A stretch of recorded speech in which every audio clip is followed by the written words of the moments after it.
아까 제 딸이 물어보더라고요. 올해 19, 87 카운트다운 하냐고 그러길래 아니 지금 8시부터 하면 내가 설교를 얼만큼 해야 되는 거냐.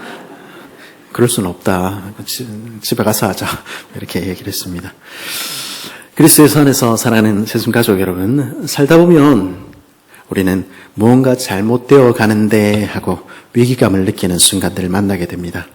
이건 아닌데, 나 이렇게 살면 안 되는데 이런 순간들 만나게 되는 것이죠.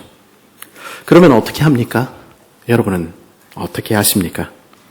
문제가 무엇인지 제대로 파악하고 그 문제를 해결할 수 있는 최선의 방안을 마련하고 실행하고 그렇게 해야 되죠. 그런데 그렇게 우리가 합니까? 그렇지 않습니다. 사실 아마도 대부분, 우리 중 대부분은 무엇이 정말로 문제인가, 내게 어떤 것들이 문제인가 철저히 살펴보고 돌이키기보다는 큰 노력 들이지 않아도 되는, 지금의 내 삶을 바꾸지 않아도 되는 손쉬운 미봉책들을 선택합니다. 혹은 더 놀랍게 아무 일도 하지 않습니다. 별일 아니라고 치부하고 그저 이 순간만을 넘어가기를 바라는 것이죠. 그래서 해가 지나고 또 해가 지나도 아무 일도 일어나지 않는 것입니다. 회개는 돌이키는 일은 없는 것입니다. 이게 우리 개인의 문제만 그러냐 하면 그렇지가 않습니다. 규모가 커지면 커질수록 그런 일들 더 심한 것 같습니다. 작은 모임에서부터 기업과 사회단체, 심지어 교회와 국가에 이르기까지 이거 아닌 것 같은데, 이건 틀렸어 하는 생각이 들었다고 미리 자신을 살피고 그 방향을 트는 일, 좀처럼 일어나지 않습니다. 문제가 생기면 당장에 재난예방기구는 열심히 발족을 하고 위기관리 시스템을 만들어야 된다, 그렇게 소리는 치지만 그때뿐입니다. 이후에도 그게 제대로 작동되는 일은 없습니다. 무슨 일이 일어나면 다시 또 새로운 기구를 만들어야 된다, 우리 이렇게 이야기할 뿐입니다. 그러면서도 잘하고 있다고, 아무 문제가 없었다고 이렇게 이야기는 하곤 하는 것이죠. 제가 사람에 대해서 너무 비관적인 시각을 가지고 있는 것입니까? 제가 보기에는 그런 것 같습니다.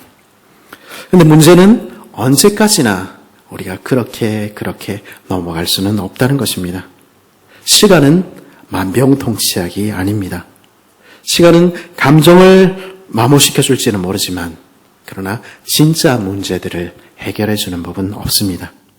그래서 켜켜이 쌓인 문제들은 결국 더 이상 손 쓸 수 없을 지경까지 이르기도 하고, 실타래처럼 꼬인 문제들은 도대체 어디서부터 풀어가야 할지 모를 지경에 이르기도 합니다. 그리고 그런 이제는 도무지 감당조차 되지 않는 문제들을 가리켜서 예전에 대학 다닐 때는 구조적인 모순 이렇게 불렀던 것 같은데 요즘은 적폐 이렇게 부르기도 하더라고요. 그리고 그것이 이름이야 무엇이든 그 문제들의 특징은 낭만적이고 낙관적인 사람들의 기대와는 달리 쉽사리 해결되지 않는다는 것입니다. 해가 지나고 해가 지나도 우리는 바뀌지 않는다는 것이죠. 오늘 말씀의 배경이 되는 북이스라엘도 그렇게 발만 동동 구르고 있었습니다.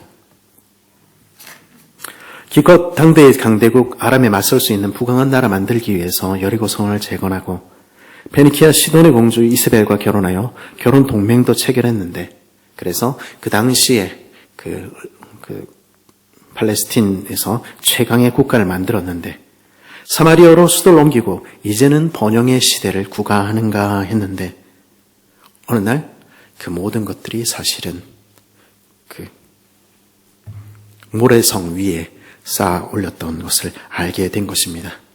그리고 어느 날 비가 그치자 모든 것이 엉망이 되어버린 것입니다. 하늘에서 내리는 이슬을 맞춰 그친 지 3년, 이제는 지하 수원조차 말라가는 지경이 됐습니다. 그토록 강대했던 국가의 대신들과 왕들은, 그토록 그럴듯해 보였던 그 나라는 이제는 거의 망하게 되어 이제는 남은 물길이 어디 있나 찾아다니는 지경에 이르렀습니다. 어디서부터 해결을 해야 될까? 무엇이 잘못됐지? 그 똑똑한 사람들이 그거 답을 발견할 수가 없었던 것이죠. 예나 지금이나 스스로 똑똑하다고 하는 사람들은 하늘에 하나님이 계시다는 것을 믿지 못합니다. 그리고 믿는다 이야기를 하더라도 정말로 그 하나님께서 내 삶에 역사하시는 분이라는 사실은 더더욱 믿지 못합니다. 하나님이라니 그건 뭔가 부족한 사람들이나 믿는 것 아닌가? 못 배운 사람들이나 믿는 것 아닌가? 이렇게 이야기를 하기도 하고요. 그래서 북이스라엘 사람들은 그들의 조상들이 섬겼던 그 하나님 버렸던 것입니다. 그건 못 배우고 무식한 유목민이었던 우리 조상들이나 믿던 유치한 원시 종교지. 그거는 뭔가 좀 잘 모르던 우리 부모님들이나 섬기던 그런 하나님이지. 그런 하나님이 정말로 역사하시고 내 삶에 일하신다. 그렇게 생각하지 않는 것입니다. 이제 높은 산 위의 성에 화려한 도시 사는 그들은 그렇게 생각한 것입니다. 하나님이 계시고 그 하나님이 내 삶을 주관하신다고? 무슨 동화 같은 이야기인가? 스스로 똑똑해진 그들은 비웃은 것입니다. 그래서 3년 전에 엘리야가 나타나서 내가 섬기는 이스라엘의 하나님 여호와께서 살아계심을 두고 맹세하노니 내 말이 없으면 수년 동안 비도 이슬도 있지 아니하리라 말했을 때 그들은 그 경고를 듣고도 콧방귀도 끼지 않은 것입니다. 회개하고 돌이켜야 된다. 지금 어디서부터 잘못되었는지 우리 하나님 앞에 돌아가자 이야기하는 그 경고를 무시했던 것입니다. 정말로 3년 동안이나 비가 내리기 전까지는요. 정말 그들의 지혜가 아무 소용이 없다는 것을 발견하기 전까지는 그들을 그렇게 했던 것입니다. 그러나 이제 3년이나 비가 내리지 않자 이제 그들이 할 수 있는 모든 방법이 수포로 돌아가자 그들의 교양 있고 우아한 무신론은 가벼운 과학적 신념은 자리를 잃었습니다. 그리고는 엘리야를 보자마자 이성을 잃고는 이스라엘을 괴롭히게 하는 자여 뭐냐 이렇게 부르짖었습니다. 너 때문에 부정 타서 이랬잖아. 멀쩡히 잘 살고 있는 우리를 왜 건드려서 이 사단을 만들었냐 원망한 것입니다. 그러나 스스로 죄 있다 말하는 사람들은요.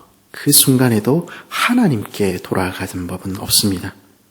내 마음에 원하는 대로 살지 못하게 이래라 저래라 간섭하시는 것 같은 그 하나님의 말씀은 여전히 그들에게는 벗어버려야 할 굴레처럼 하나님 예배, 교회 하면 그것은 좀 갑갑한 그런 것으로 생각하는 것입니다. 그러니까 그 처지에 와서도 이스라엘은 여전히 자기 마음대로 사는 삶 살아도 자기 욕망을 따라 살아도 잘 살 수 있다는 속삭임에 귀를 기울이는 것입니다. 바알과 아세라 이렇게 섬기지요. 바알이라는 말의 뜻은 나의 주인 이런 뜻입니다. 그리고 아세라는 욕망과 번영의 여신입니다. 그것은 그들의 마음에 원하는 바를 그대로 담은 신이지요. 그 돌과 나무로 만든 신 앞에만 내가 원하는 대로 내가 원하는 방식대로 하기만 하면 된다는 것입니다. 그들은 하나님께 돌아가는 대신에 참되고 사신 하나님께 돌아가는 대신에 손쉬운 대답을 택한 것입니다. 내 삶을 바꾸지 않아도 되는 대답을 내가 회개하지 않아도 되는 대답을 선택하는 것입니다. 아침부터 저녁까지 그들은 몸에 자해를 하면서 부르짖는 한이 있더라도 바알과 아세라의 제사장들이 그렇게 기도하는 한이 있더라도 하나님께 돌아가지는 않는 것입니다. 그래서 죄인을 죄인이라고 부릅니다. 죄인의 특징은 무엇입니까? 그건 회개할 줄 모른다는 것입니다. 회개가 무엇입니까? 회개는 돌이켜서 돌아가는 것 아닙니까? 뒤돌아서서 하나님께 나아가는 것이 회개입니다. 그러나 그 사람들은 다른 길이 하나라도 있다면, 가능성이 요만큼만 있다면 그거 택하지 하나님께는 돌아가지 않는 것입니다. 죄인은 결코 죄의 길에서 떠나고 싶어 하지 않습니다. 그래서 죄인이라 부르는 것이죠. 그리고 그런 죄인들에게는 구원의 길은 없습니다. 그 가뭄 속에 목말라 하면서도 터진 물웅덩이를 구하면서도 끝끝내 참된 생수의 근원께 돌아오지 않는 그들에게는 탈출구는 없는 것입니다. 30절, 31절 제가 읽어보겠습니다. 엘리야가 모든 백성을 향하여 이르되 내게로 나아오라. 백성이 다 그에게 가까이 가매 그가 무너진 여호와의 제단을 수축하되 야곱의 아들들의 지파의 수요를 따라 엘리야가 돌 12개를 취하니 이 야곱은 옛적에 여호와의 말씀이 임하여 이르시기를 내 이름을 이스라엘이라 하리라 하신 자더라. 그런 인생들을 향하여, 그런 그들을 향하여, 여전히 하나님께로 돌아오지 않는 이들을 향하여 엘리야는 말합니다. 내게로 가까이 나아오너라. 사실 오늘 본문은 대단히 상징적인 것처럼 보입니다. 그 이름 하나하나에, 행동 하나하나에 의미를 담고 있다 하는 뜻입니다. 물론 모든 성경이 상징적인 것은 아닙니다. 성경의 대부분은 문자적으로 해석해야 합니다. 그러나 특별한 본문들은 선지서나 에스겔, 다니엘, 요한계시록 같은 묵시문학들은 그 장르의 특성상 상징적인 의미를 고려해서 읽을 때 그 의미가 분명하게 드러납니다. 그것은 오늘 말씀도 마찬가지입니다. 오늘 말씀에 나타나는 이름들, 행동들 하나하나는 특별한 의미를 가지고 있습니다. 엘리야, 이 이름의 뜻은요, 나의 하나님은 여호와시다 하는 뜻입니다. 사실 성경은 엘리야에 대해서 거의 아무런 정보도 제공하지 않습니다. 그의 가문이 어땠는지, 그의 재산이 얼만큼 되었는지, 그가 결혼을 했는지 안 했는지, 심지어 어떻게 생겼는지도 말해주지 않습니다. 길르앗 디셉 사람, 털옷을 입고 가죽띠를 맨 사람, 그게 그에게 대한 정보의 전부입니다. 갑자기 툭 튀어나온 그냥 보통의 이스라엘 사람에 지나지 않는 것이죠. 그러나 그의 이름은 그가 어떤 사람이었는지 우리에게 분명히 들려줍니다. 엘리야, 나의 하나님은 여호와시다. 그는 모두가 이스라엘 하나님을 저버리고 자신의 번영과 욕망을 쫓아 바알과 아세라를 섬길 때에도 그는 홀로 나의 하나님은 여호와시다 하는 고백을 하는 그런 하나님의 백성이었습니다. 하나님만 섬기는 사람.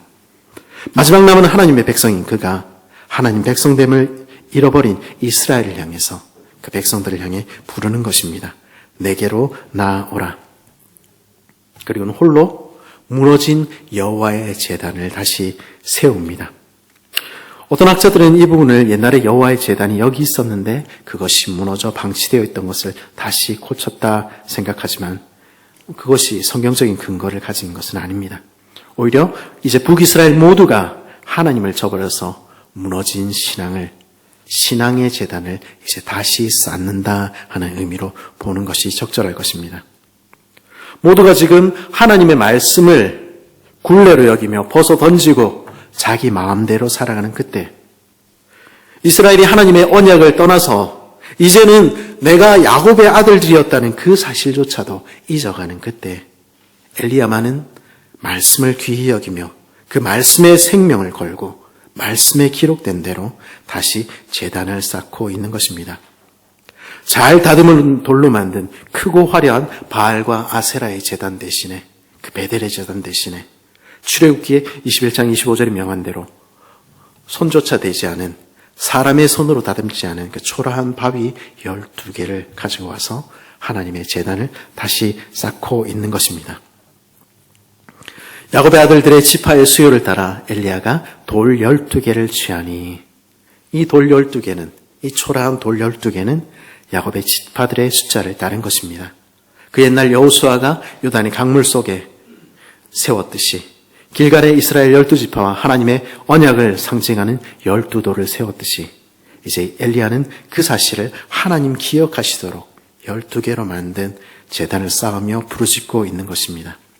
하나님, 그러나 우리는 하나님의 백성입니다. 지금 하나님을 떠나 있는 우리도 하나님 대신에 자신의 욕망과 성공운만을 쫓아서 살아가고 있는 이 못난 우리도 야곱의 12아들들의 지파에 속한 하나님의 백성입니다. 하나님, 그 언약을 기억해 주십시오. 우리는 옛적에 여호와의 말씀이 임하여 이르시기를 내 이름을 이스라엘이라 하리라 하신 자더라 라고 부르신 그 이스라엘입니다. 이 이스라엘이라는 이름의 뜻은 무엇입니까? 하나님과 씨름하는 자, 하나님과 씨름하는 자입니다. 엘리야는 12돌로 그 제단을 쌓으며 그 모습을 보고 있는 하나님께, 하나님을 떠난 이들에게 몸으로 행동으로 말하고 있는 것입니다. 하나님의 백성인 우리는 자기 지혜로 사는 사람들 아니잖아. 우리는 하나님의 존전에 나아가 하나님과 씨름하며 하나님께 간구하며 그렇게 살아야 하는 사람들, 기도하며 살아야 하는 이스라엘이잖아. 근데 그 사실을 우리 왜 다 잊었니? 왜 그 사실을 잊어버리고 이렇게 무너져 있니? 이야기하는 것입니다. 그러나 이스라엘은, 이름만 남은 이스라엘은 응답하지 않습니다. 그러기에 하나님의 백성 엘리야는 제단 둘레로 깊은 도랑을 만들어 번제물과 나무 위에 4통씩 3번 모두 12통의 물을 붓습니다. 그 물이 제단을 넘쳐 도랑에 가득 차기까지, 도무지 그래서 인간의 힘으로는 도저히 불을 붙일 수 없을 때까지. 그리고는 36절에 보니까 뭐라고 얘기합니까? 저녁 소재 드릴 때에 이르러 선지자 엘리야가 나아가서 말하되, 그리고 저녁 소재 드릴 때에 엘리야는 비로소 나아가 기도합니다. 오늘 본문에서 간과할 수 없는 것은 저녁 소재 드릴 때에 라는 이 표현입니다. 36절뿐 아니라 29절에서도 저녁 소재 드릴 때에 라는 표현이 반복되고 있지요. 성막 문 앞 하나님의 존전에서는 사실 매일 아침과 저녁에 매일의 소재를 드리도록 되어 있었습니다. 그것은 이스라엘과 하나님과의 언약 관계가 이어지고 있음을 확인하는 증표였습니다. 그들은 내가 그들의 하나님 여호와로 그들 중에 거하려고 그들을 애굽 땅에서 인도해 낸 줄을 알리라. 나는 그들의 하나님 여호와니라. 소재의 제도를 정하시면서 하나님 그들에게 그렇게 말씀하신 것입니다. 그러나 지금 이스라엘 사람들은 어떻게 하고 있습니까? 선지자들을 죽였고 매일의 소재를 버렸으며 하나님을 떠났습니다. 여호와의 제단은 무너졌으며 언약은 깨어진 것입니다. 그러나 엘리야는, 그러나 나의 하나님은 여호와시다 이야기하는 그 한 하나님의 백성은 그렇게 무너진 여호와의 제단을 이제 다시 쌓으며 이제 다시 그 소재를 하나님 앞에 올려드리는 것입니다. 뭐라고 이야기하는 것입니까? 하나님, 그러나 아직 언약은 끝나지 않았습니다. 이야기하는 것입니다. 그러나 하나님, 하나님의 약속이 아직 남아있지 않습니까? 엘리야는 하나님을 향하여 보여드리는 것입니다. 그리고 그 언약의 근거에서 아브라함과 이삭과 이스라엘의 하나님께 간구하는 것입니다. 아브라함과 이삭과 이스라엘의 하나님 여호와여, 주께서 이스라엘 중에서 하나님이신 것과 내가 주의 종인 것과 내가 주의 말씀대로 이 모든 일을 행하는 것을 오늘 알게 하옵소서. 여호와여, 내게 응답하시옵소서. 내게 응답하시옵소서. 이 백성에게 주 여호와는 하나님이신 것과 주는 그들의 마음을 되돌이키심을 알게 하옵소서. 여기서 엘리야는 알게 해주십시오 간구합니다. 다른 말로 드러내 주십시오 간구합니다. 그렇다면 무엇을 드러내달라고 간구합니까? 여기서 엘리야는 3가지 사실을 드러내 주시기를 간구합니다. 그 첫째이자 가장 중요한 간구는 여호와 하나님이 이스라엘의 하나님이심을 드러내 달라는 간구입니다. 이것은 가장 중요한 간구입니다. 이스라엘의 모든 문제는, 인생의 모든 문제는 어디로부터 시작합니까? 우리가 하나님으로부터 떠난 데서 출발하는 것입니다. 참된 생수의 근원이신 하나님을 버리고 다른 신들을, 다른 번영을, 다른 주를 따른 것이 문제입니다. 그래서 엘리야는 위기의 이스라엘에게 여호와께서 참 하나님이심을 드러내달라고 간구하는 것입니다. 하나님만 뵙게 되면, 하나님만 알게 되면 모든 문제가 해결된다는 것을 알기 때문입니다. 그래서 하나님이 우리 하나님이신 것 알게 해주십시오 간구하는 것입니다. 두 번째 간구는 무엇입니까? 자신이 하나님의 종인과 자신이 하나님의 말씀을 따라 이 모든 일을 행하고 있다는 것 드러내 주시라는 간구입니다. 이스라엘은 하나님의 종됨을 버렸고 하나님의 말씀도 버렸습니다. 이제 그러나 하나님의 참 이스라엘인 엘리야는 여전히 그 말씀을 붙들고 있고 그의 종으로 서 있습니다. 이제 엘리야는 그 사실을 하나님 증거해 주십시오 이렇게 간구합니다. 자신을 자랑하기 위해서 그런 것입니까? 아니요. 하나님, 내가 하나님의 종인 증거를 세상 앞에, 이들 앞에, 내 형제들 앞에 한번 보여주십시오. 간구하는 것입니다. 그럼으로써 하나님께서 참으로 살아계시며 하나님께서 자기를 찾는 이들에게 오늘도 응답하시는 하나님이신 것 한번 보여달라는 것입니다. 하나님이 동화 속의 하나님이 아니라 아브라함과 이삭과 이스마엘에게 역사하셨던 하나님이시며 오늘도 살아계신 하나님이시며 오늘도 내 삶에 일하시는 분이라는 것을 보여달라는 것입니다. 그 하나님을 나의 하나님으로 섬기며 그 말씀에게 순종하는 자들에게 언약대로 응답하시는 하나님이 우리가 믿는 하나님이신 것 한번 보여주십시오. 간구하는 것입니다. 그리고 37절에 나타난 엘리야의 세 번째 간구는 이 백성이 하나님을 알게 되기를, 그리고 하나님께서 그들의 마음을 되돌리시기를 구하는 간구입니다. 우리가 참으로 하나님을 알게 되기를, 우리가 참으로 회개하고 그 자리에서 벗어나서 주께 돌아오기를 하나님 그 일 이루어 주옵소서 하는 간구입니다. 왜냐하면 하나님께 돌아오는 것이야말로 모든 문제 해결의 열쇠이기 때문입니다. 당장의 불, 당장의 비, 그것이 문제가 아닙니다. 당장의 성공, 그게 중요한 것이 아닙니다. 그것 없어도 하나님만 바라게 되는 것, 그것 없어도 하나님만 있으면 된다는 것, 참으로 알게 되는 것, 하나님이 우리 가운데 계시는 것, 그것만 바라는 것, 그래서 마음으로부터 하나님 앞으로 나아오고 돌아오는 것, 그것이 가장 축복이라는 것 엘리야 알고 있는 것입니다. 그래서 그들의 마음을 하나님 제발 돌려주십시오. 회개케 하시고 주께 나아오게 해 주옵소서 간구했던 것입니다. 그래서 엘리야는 소리칩니다. 여호와여 내게 응답하옵소서. 여호와여 내게 응답하옵소서. 엘리야가 큰 소리로 부르짖으며 간구하는 건 무엇입니까? 하나님의 사람, 나의 하나님은 여호와시라는 고백을 가진 이가 목숨을 걸고 지금 부르짖는 것은 무엇입니까? 그것은 우리가 주 여호와가 하나님이신 것을 참으로 아는 것, 그리고 우리의 마음이 참으로 주께 돌아오는 것, 그것이었던 것입니다. 그리고 어떤 일이 일어났습니까? 이에 여호와의 불이 내려서 번제물과 나무와 돌과 흙을 태우고 또 도랑이 물을 핥은지라 모든 백성이 보고 엎드려 말하되 여호와 그는 하나님이시로다. 여호와 그는 하나님이시로다 하니 하나님께서는 하늘에서 불을 내리심으로 그 기도에 응답하셨습니다. 그리고 하나님께서는 자기 백성의 간구를 오늘도 들으시며 오늘도 역사하시는 하나님이시라는 것 보여주셨습니다. 그리고 더 중요한 것은 마침내 잃어버렸던 그 백성이, 마침내 그 마음이 완악해져 있던 그 백성이 하나님께 돌아와 회개하고 돌아와 엎드려 경배했습니다. 그 사람들이 뭐라고 외칩니까? 여호와 그는 하나님이시로다. 여호와 그는 하나님이시로다. 여호와 그는 나의 하나님이시다. 고백했던 그 고백이, 엘리야의 고백이 이제 모든 백성의 고백이 된 것입니다.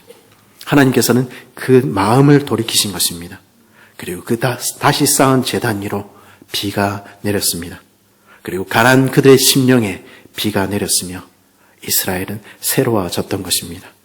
그리고 주께서는 그들 앞으로 나아가게 하셨던 것입니다. 그리스도에서 하는 사랑하는 새순 가족 여러분, 한 해를 마무리하는 지금, 새로운 한 해를 준비하는 지금, 여러분의 마음에 혹시 여러분들이 가지고 있는 마음을 무겁게 하는 문제들은 무엇입니까? 하나님께서 혹시 여러분들에게 돌이키라 말씀하시는 죄의 문제들이 있습니까? 이게 아닌데 하는 마음을 하나님께서 주셨을 때, 하나님께서 말씀을 통해서 그 백성들을 통해서 우리 자신의 모습을 보게 하셨을 때 우리 즉각 돌이켜야 하는 것입니다. 지금은 은혜 받을 때입니다. 지금은 하나님께서 우리를 부르시는 때입니다. 그때 돌아가야 하는 것입니다. 내 모습이 어떠하든지 그 모습 그대로 나오라 말씀하시는 주께 나아가야 하는 것입니다. 우리가 더 이상 우리 손으로 할 수 있는 것이 없다고 느낄 때, 내 손이 끝난 곳에서, 내게 다 아무 희망도 소망도 없다 이야기하는 그곳에서 우리는 무엇을 해야 합니까? 그때가 바로 하나님께 나아가야 할 때입니다. 성경의 하나님께서는 오늘도 역사하시는 하나님이십니다. 나의 하나님은 여호와시다 고백하는 이에게, 그 오래된 말씀 하나 붙잡고 하나님 앞에 엎드리는 이들에게 하나님은 오늘도 살아서 역사하시는 분이십니다. 그분이 우리가 믿는 하나님이십니다. 하나님의 백성인 우리의 입술은 무엇으로 채워지고 있습니까? 우리가 주께 나아가 부르짖는 간구의 제목들은 무엇입니까? 주께서 우리에게 기독해 하시는 제목들은 어떤 것들입니까? 엘리야가 드렸던 기도 제목들을 우리 기억하고 있습니까? 하나님이 하나님이신 것을 우리에게 보여주옵소서.